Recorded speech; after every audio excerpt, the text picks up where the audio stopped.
Montenegro, diretor da ANEST. Por favor, Raimundo, com a palavra.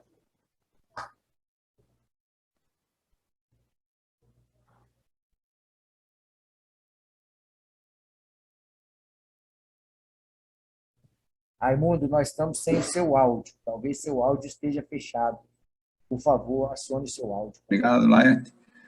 Bom, eu quero agradecer primeiro ao Bevenuto, o convite que me foi feito, ao qual cumprimento o nosso colega Bevenuto e estendo os meus cumprimentos aos demais colegas aqui presentes. Me sinto muito honrado e falar de um tema que nós abraçamos já há mais de 35 anos que trabalhamos nessa área e nunca vivenciei uma experiência que nós estamos passando ainda. Na verdade, a luta não encerrou, nós ainda estamos no momento difícil da pandemia, né? Apenas deu uma pequena trégua, mas as variantes estão aí presentes e ainda estão ceifando vidas nesse atual momento. Bom, é um grande desafio, na verdade, para a engenharia de segurança. Até porque nós temos uma questão de saúde pública com essa pandemia, a economia não pode parar e nós, como profissionais da área, temos como foco preservar a integridade física do trabalhador com as nossas ações, os nossos projetos, as nossas medidas de controle e preservar essa integridade física e a saúde do trabalhador. Bom, essa pandemia, ela é algo que, como disse o doutor Rafael e a colega, nós estamos diante e ainda estamos conhecendo o inimigo. O inimigo, ele já mostrou a sua cara, mas a cada momento ele se transforma em um novo inimigo. E nos parece que a luta ainda vai demorar um pouco. E nós vamos ter que conviver com essa situação. Bom, e eu não sei se o meu material pode ser colocado, mas nós temos um inimigo que, em sua coroa, o seu diâmetro, ele apresenta aproximadamente, segundo a ciência, de 100 nanômetros, ou seja, é uma coisa que, para você ter uma ideia, um nanômetro é a milionésima parte de 1 milímetro. E como disse o doutor Rafael, que falava sobre engenharia da ventilação, que é a grande sacada, eu vejo como a grande arma que nós temos, né, para trabalhar com pressões positivas, pressões negativas, e fazer essa diferença de ambientes, né? E o Laerte, o pessoal daí coloca ou eu coloco o meu material? Na verdade, o senhor compartilha o material. Ah, tá bom. Okay? Se o senhor tiver alguma dificuldade, a gente aciona aqui o pessoal da técnica para ajudá-lo. Eu deixei ele aberto. Ele apareceu para vocês, não? Não. Ainda não. Não, né? Agora? Agora está iniciando o compartilhamento, aí compartilhou. Beleza. Compartilhou. Ok. Pronto. Como eu falei, nós temos com uma missão, não é? Com uma missão do engenheiro de segurança do trabalho, a preservação da integridade física e a saúde do trabalhador. Aí nós estamos diante de um agente biológico, que, segundo a Associação Nacional, né, ela tem uma ação infecciosa, é um agente infecto-contagiante, de uma transmissibilidade muito significativa, e as redes públicas de saúde e privada não preparadas para nos ajudar com os infectados. Agora, veja, no ambiente de trabalho, é isso que a gente precisa dar o foco. No ambiente de trabalho, nós temos aquelas pessoas que são assintomáticas, que estão no ambiente e são pessoas que podem transmitir o vírus para outras pessoas. Nós temos aquelas pessoas que estão infectadas e que podem transmitir o vírus. E como engenheiro de trabalho, como poderia tomar ações de forma que minimizasse essa transmissão? Né? Essa é a nossa grande questão. E quando nos deparamos, nós já passamos por isso, não tão expressivo, mas em 98, e foi bem estudado pelo CONFEA, no GT de PMOC, né? O Laerte participou, eu acredito que foi isso, participou do PMOC. Nós temos o Programa de Manutenção, Operação e Controle dos Sistemas de Climatização, que passamos boa parte dos nossos ambientes, passamos boa parte dentro deles, são ambientes climatizados. E o Dr. Rafael falou sobre isso, e mostrando o exemplo lá de como eu diria, de um supermercado, onde um espirro, um aerosol, a gotícula passava de uma extremidade para outra extremidade, de uma glândula para outra. Ou seja, nós temos o PMOC que tinha que entrar em ação, que desde 98 estava aí com a portaria 3523 e que, na verdade, pouco se fazia. Claro, não tinha os padrões de referência para se quantificar, mas a Anvisa, quando foi em 2003, com a resolução número 9, soltou 4 notas técnicas que nos trouxe valores e referências. Não é? Então, o que nós precisávamos ter? PMOC com um tripé, né? Apoiado num tripé, onde falava sobre manutenção do sistema, garantia a manutenção do sistema. Segundo tripé, o conforto dos trabalhadores, a partir do desconforto dos usuários do sistema, dos ambientes internos climatizados. E terceiro, pureza da qualidade do ar. Essa era a filosofia do PMOC. Evidentemente que não tinha os seus parâmetros de pureza, por isso que a Anvisa, em 2003, solta a resolução número 9. E o Michel Temer, o nosso presidente Michel Temer, em 2018, então, sanciona a Lei 3.589, né, onde faz a fusão, né, da 3523 com a resolução número 9. Né? Bom, como eu falei para vocês, aqui está o nosso inimigo, né? Que já bastante conhecido, e a sua transmissibilidade, que às vezes falamos e ouvimos essa transmissibilidade então seria uma pessoa doente transmitir para outra pessoa, e outra 2, que seria já alta, uma pessoa para 2 pessoas, e aí sucessivamente.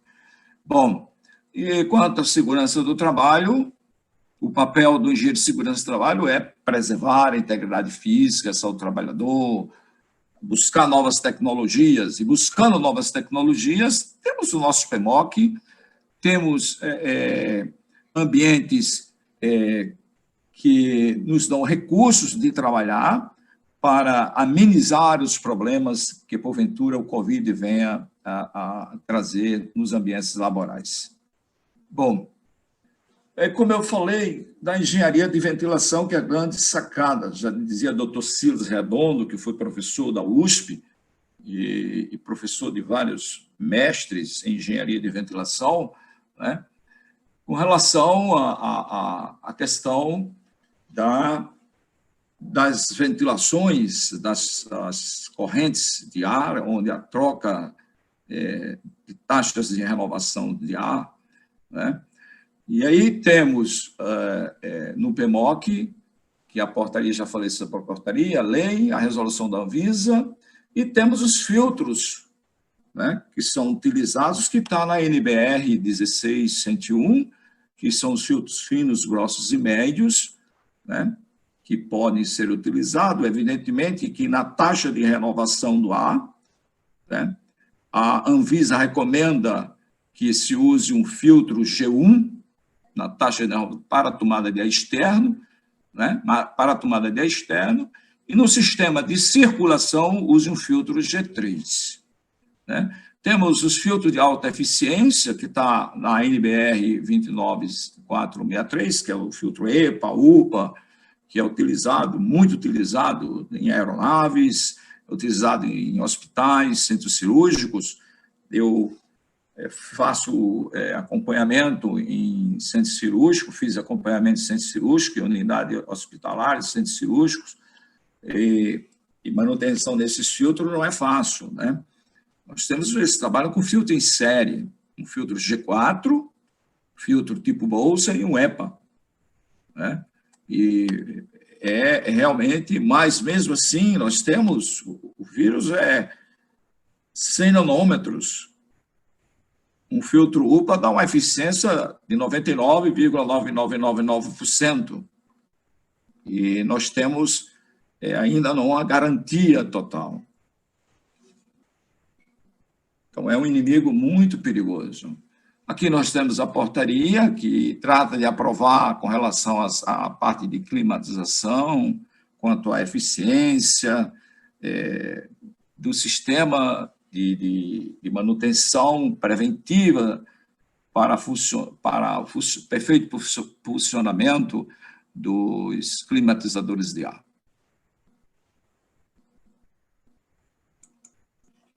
Bom, eu já comentei também rapidamente com relação à tomada de ar externo, que é recomendado um filtro classe 1. E o doutor Rafael falou sobre taxa de renovação, que está recomendado pela própria portaria 3523 de 98. Olha, de 98. A Anvisa também cita essa taxa de renovação, só que ela aqui é para ambientes com grandes circulações. E ambiente de baixa circulação, ela baixa essa taxa de renovação para 17 metros cúbicos por hora por pessoa, né? Com o filtro da taxa de renovação para renovação, né? Para circulação, desculpa, para circulação, um filtro no mínimo G3.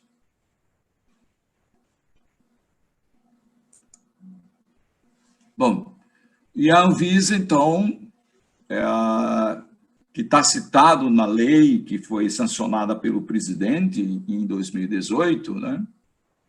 Ela traz, então, os parâmetros técnicos, e são 4 notas técnicas, e dentro dessas notas técnicas nós temos unidade de formação de colônias, onde números, a estratégia da amostragem também é definido e a metodologia da amostragem é definida pela própria nota técnica da Anvisa, com relação...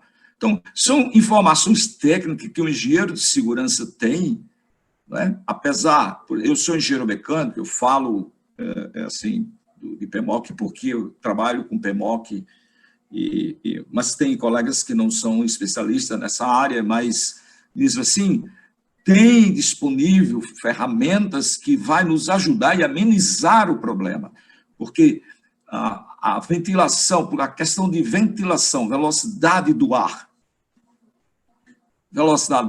Você pega a NR17, a 17.5.2, com relação às velocidades do ar, é 0,75 metros por segundo, a velocidade do ar. Está lá na norma regulamentadora 17.5.2. A Anvisa baixa essa velocidade do ar para 0,25 metros por segundo. E isso é um grande avanço, porque se você tem um espirro, uma gotícula, ela tem um percurso bem menor daquilo que foi mostrado, dependendo das correntes de ar. O doutor Rafael colocou que chega a 6 metros. Isso depende da corrente de ar, é verdade, depende das velocidades das correntes de ar, né? Uma pessoa ela pode contaminar diversas pessoas, então, no ambiente de trabalho, né, posicionar os trabalhadores favorável às correntes de ar. Não deixar os trabalhadores contrários às correntes de ar, ou seja, seria um problema sério, né? Você estaria... Então, eu acredito que nós temos uma grande ferramenta, e essa ferramenta precisa ser muito bem aplicada dentro das empresas. Então, eu tenho aqui a nota técnica com valor de referência dada pela a própria Anvisa, né, que trata sobre fungos, na verdade, sobre fungos. Então, menor do que 750 unidades de colônias, por metro cúbicos, e ele tem uma relação entre essas unidades de colônias de fungos interna e externa. Se ela for maior do que 1,5, precisa ser analisado. Então, nesse momento aí, claro que não se falava em vírus. Aqui a Anvisa estava se tratando do problema da legionela. Foi quando aconteceu a grande tragédia na Califórnia, e isso foi um grande problema. E aconteceu aqui com o nosso ministro Sérgio Mota, o Sérgio, e que foi estudado esse caso e descoberto que a questão da legionela aqui no Brasil detectada. Bom, aqui nós temos outro parâmetro dado, que é o dióxido de carbono. Ela baixa para, no nosso quadro 1 do anexo 11 da NR15, de 3.900 ppm, a Anvisa baixa para 1.000 ppm. O parâmetro nos ambientes internos climatizados. E a parte de aerodispersóides, fibrogênicos, não fibrogênicos. Ora, os fibrogênicos, a CGH, ela traz, por exemplo, para partículas fibrogênicas, de 100 microgramas por metro cúbico. A Anvisa baixa para 80, e muitos dos agentes fibrogênicos não contemplados na legislação brasileira. Aí nós usamos a CGH, por enquanto que o PPRA ainda está em vigor, na verdade. Né? Um outro parâmetro que nós temos são os parâmetros físicos que estão na NBR 16.401, que trata das questões de umidade relativa do ar. Né? Eu vou passar lá daqui para facilitar um pouco. Trata sobre temperatura de bulbo seco, a NR 17, a 17.5.2, trata sobre temperatura efetiva, que leva em consideração 3 parâmetros: velocidade do ar, ela leva em consideração velocidade do ar, temperatura de bulbo seco, temperatura de bulbo úmido. A Anvisa trata só temperatura de bulbo seco e umidade relativa do ar e velocidade do ar, onde ela baixa para 0,25, e a umidade do ar, ela varia entre 40% e 60%.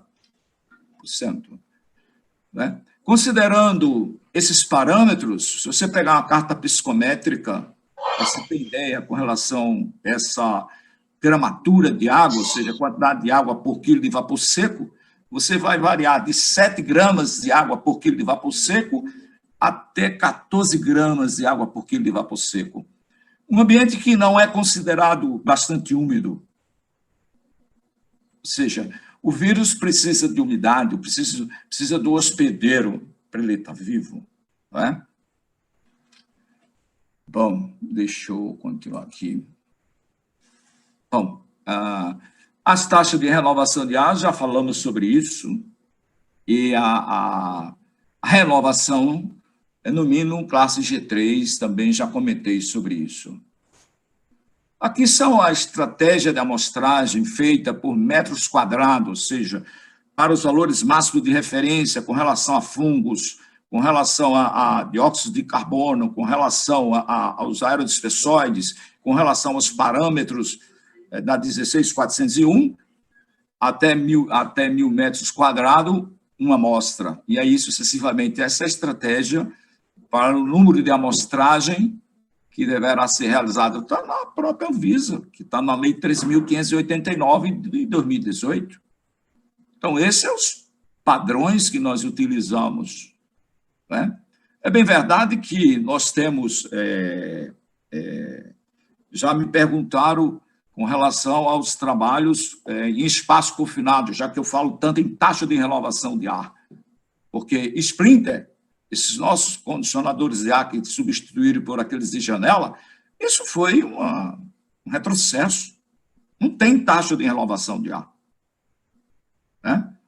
E eu estava dando uma palestra com o pessoal, e o pessoal de São Paulo participando, e um escritório de São Paulo de advocacia já resolveu o problema lá deles com a questão da taxa de renovação de ar. Me mostrou o projeto, eu fiquei impressionado. Os caras já estão, os advogados lá desse escritório já resolveram o problema deles, né? Bom, aqui eu tenho a NBR que mostrar só para os senhores, que muitos conhecem, a NBR 16101, que são filtros que não são tão eficientes, mas que trata de aerodispersóides, que está na NBR a 16101, filtros grossos, médios e finos, né? Onde é citado esses filtros para que se faça essas manutenções, né? Aqui são os filtros de alta eficiência, né? Com esses filtros da UPA, tem filtros com câmaras germicida, e o doutor Rafael falou sobre isso, câmaras germicidas com UVC. Ou seja, o ar passando por câmaras germicida onde tem UVC, né? Então, aqui são a eficiência dos filtros, conforme a NBR, a 29463. Bom, aqui um exemplo de ambientes, né, que está na NBR a 7256, né, sala de inalação, isso ambiente hospitalar, um filtro G4, sala de procedimento invasivos, um G3 mais um F5, um F7, salas de UTI, os filtros em série G3 e F7, centros cirúrgicos, aqui, ó, centro cirúrgico, a última aqui, ó, centro cirúrgico, né? O risco 3, usar um filtro G3, hoje se usa um G4, né? Já se usa um G4, um F7, que já é um filtro boa eficiência, e um EPA 13, né? Em aeronaves se usa um EPA 14. O sistema de circulação da aeronave é circular, ele não é horizontal, ele não é nesse sentido horizontal, ele é por zona. Pode ser pessoas que venham se contaminar, EPA, é um filtro EPA, então se tiver de alguém se contaminar, não vai contaminar toda a aeronave, é muito seguro o sistema, mas não é 100% seguro. Eu, pelo menos na minha idade, já idoso, com o estatuto do idoso debaixo do meu braço, né? E já com 3 safena mamária, eu não me arrisco por enquanto, viajar, não. Esperar um pouco até que as coisas melhorem, né? É porque o estatuto do idoso me garante isso aí, de esperar um pouco. A prudência já me permite. Aqui alguns filtros tipo bolsas de alta eficiência, mostrando que existe mecanismo, formas de você filtrar o ar e com taxa de renovação de ar, você renovando o ar, posicionando o trabalhador favorável às correntes de ar, você minimiza o problema. Trabalhar em espaço confinado, já me perguntaram. Ora, você vai usar um EPI de pressão positiva. Ok, está terminando já o meu espaço e eu vou só concluir, né? A portaria 20, que foi em conjunta com o Ministério da Saúde e o Ministério da Economia, que trata a questão do distanciamento de 1 metro, né? E que os respiradores não profissionais com troca a 3 horas.